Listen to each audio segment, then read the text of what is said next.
Baik, selamat datang di channel saya.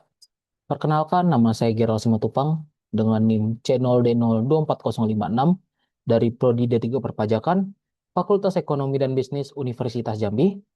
Pada kesempatan kali ini, saya akan membahas mengenai konsep dan pencatatan dari kewajiban jangka pendek.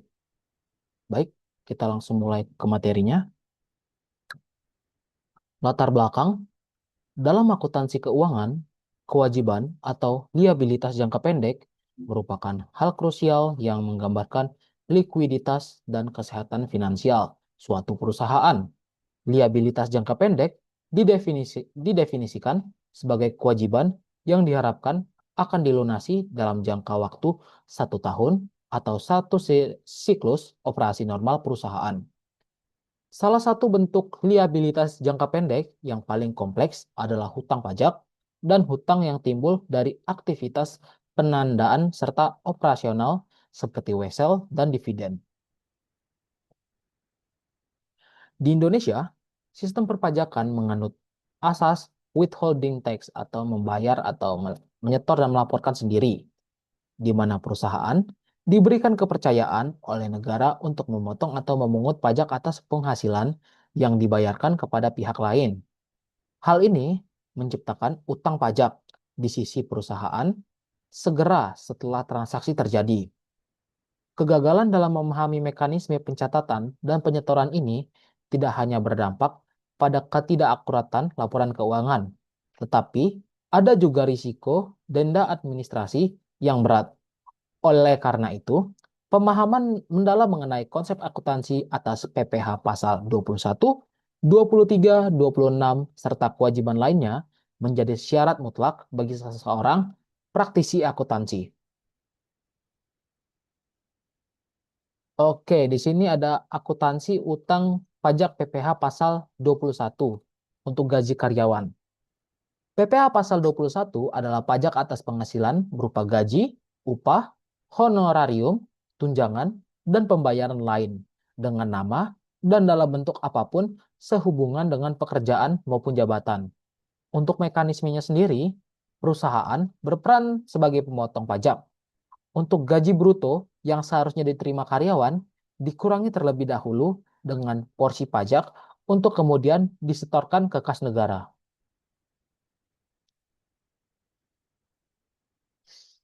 Oke, di sini untuk pencatatannya, pada saat beban gaji diakui, perusahaan harus mencatat utang PPh pasal 21 di sisi kredit.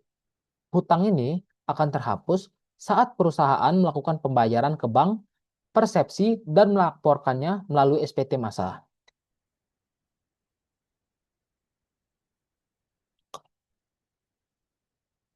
Oke, di sini ada akuntansi utang pajak PPh pasal 23, itu untuk bunga dan sewa. PPh pasal 23 adalah pajak yang dipotong atas penghasilan yang berasal dari modal, penyerahan jasa, atau penyelenggaraan kegiatan, selain yang dipotong oleh PPh pasal 21. Di sini ada bunga pinjaman. Jika perusahaan memiliki pinjaman kepada pihak selain bank, misal antar perusahaan, untuk bunga yang dibayarkan wajib dipotong PPh pasal 23 sebesar 15%. Di sini ada sewa. Sewa atas penggunaan harta, ini terkecuali tanah dan bangunan yang bersifat final, dikenakan pemotongan sebesar 2% dalam hal ini. Penyewa mengakui biaya sewa sebesar nilai bruto. Namun, arus kas keluar dibagi menjadi dua. Yang pertama ada ke vendor sewa, yang kedua ada ke kas negara untuk sebagai utang pajak. Akuntansi utang pajak PPh pasal 26, subjek pajak luar negeri. PPh pasal 26 merupakan aturan pajak yang mengatur pemotongan atas penghasilan yang bersumber dari Indonesia yang diterima oleh wajib pajak luar negeri. Untuk pentingnya tax treaty ini, dia tarif umumnya adalah 20%.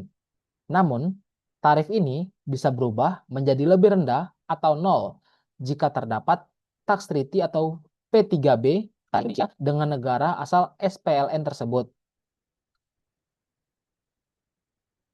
Untuk aspek akuntansi dari PPh pasal 26 ini, dia pencatatan harus dilakukan dengan sangat hati-hati.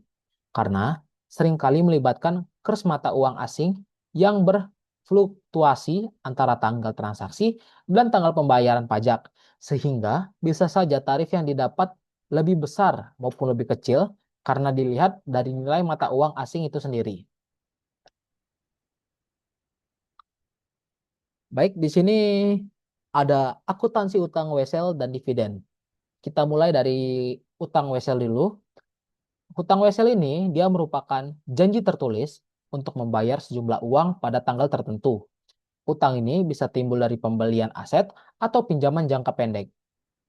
Akuntansi membedakan antara wesel berbunga atau interest burning dan wesel tanpa bunga atau zero interest burning.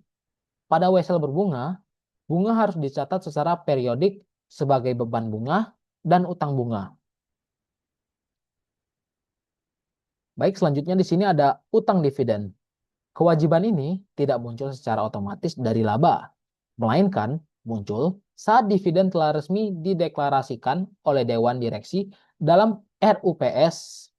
Begitu dideklarasikan, dividen menjadi kewajiban hukum perusahaan kepada pemegang sahamnya yang harus dicatat dalam akun liabilitas lancar.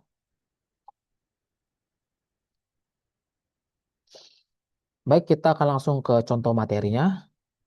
Ini di sini ada soal pertama, dia ada transaksi PPh 23 atas bunga. PT Ambabas membayar bunga pinjaman kepada PT Legam Purnama. Dia PT ini bukan sejenis bank sebesar 20 juta rupiah pada tanggal 10 Oktober 2026.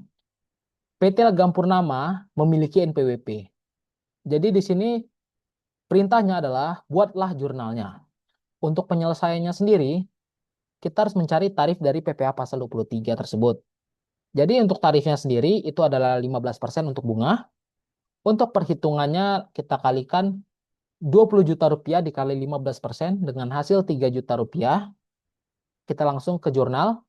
Jadi untuk debit diawali dengan beban bunga itu sebesar 20 juta rupiah. Untuk kreditnya utang PPh pasal 23 itu dari perhitungannya 3 juta rupiah dan sisanya itu dari 20 juta kurang 3 juta hasilnya 17.000 dikredit dalam bentuk kas. Baik, ini ada soal kedua, dia utang dividen. Pada 31 Desember, PT Rusdi Majalengka mengumumkan akan membagikan dividen tunai sebesar Rp1.000 per lembar untuk 100.000 lembar saham yang berbeda. Pembayaran akan dilakukan pada 15 Januari tahun berikutnya.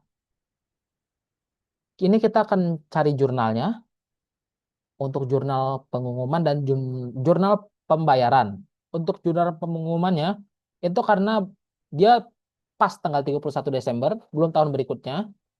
Jadi di situ kita cari dulu totalnya. Eh, total jumlah pengeluaran itu 1.000 rupiah dikali 100.000 dengan hasil 100 juta rupiah.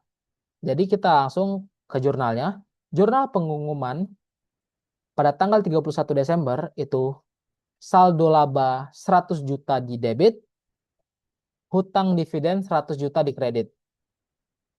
Kita kembali ke jurnal pembayaran itu pada tanggal 15 Januari, hutang dividen 100 juta di debit, untuk kas 100 juta rupiah itu di kredit.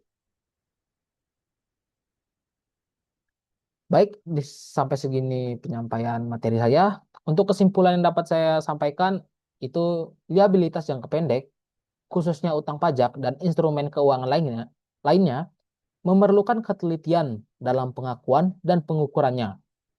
Utang pajak mencerminkan peran perusahaan sebagai agen pemungut pajak bagi pemerintah. Sementara, wesel dan dividen mencerminkan komitmen kontraktual perusahaan kepada kreditur dan investor. Penintegrasian yang tepat antara standar akuntansi keuangan dan undang-undang perpajakan sangat menentukan kualitas laporan keuangan sebuah entitas. Baik, sampai segini dulu materi yang dapat saya sampaikan pada video kali ini. Jika saya ada salah kata, saya mohon maaf. Sekian dari saya. Terima kasih.